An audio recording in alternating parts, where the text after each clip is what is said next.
রাম শুরু হয়েছে দুর্গাপূজা। তো আপনারা জানেন এই দেশের হিন্দুদের সব থেকে বড় ধর্মীয় উৎসব শারদীয় দুর্গাপূজা। তো আমরা দুর্গাপূজা করি কেন করি? দেবীকে সন্তুষ্ট করার জন্যে। কিন্তু শ্রীরামচন্দ্র অকাল বোধন কেন করেছিল? রাবণকে বধ করার জন্যে বা পরাস্ত করার জন্যে। তো এই দুর্গাপূজার মাধ্যমে আমরা কি শিক্ষা পাই?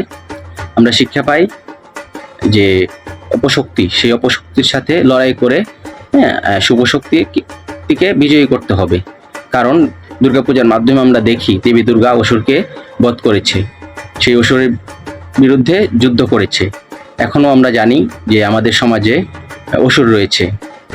আমরাও যারা আছি, যারা সনাতন ধর্মাবলম্বী, যারা সনাতন ধর্মকে বিশ্বাস করি, আমাদেরও প্রত্যেকের উচিত সেই দেবী দুর্গার যে চেতনা, সেই চেতনা ধারণ করে সমাজে যে অসুরগুলা রয়েছে সেই অসুরগুলার বিরুদ্ধে যুদ্ধ করা, অসুরগুলাকে পরাজিত করে শুভ শক্তি স্থাপন করা। তো সকলকে শারদীয় শুভেচ্ছা।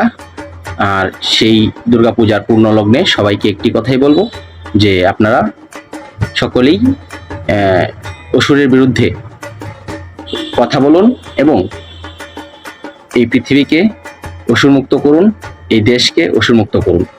আমরা সবাই যেন সুন্দরভাবে আমাদের নিজ নিজ ধর্ম পালন করতে পারি, আমরা যেন সুন্দরভাবে আমাদের জীবনযাপন করতে পারি।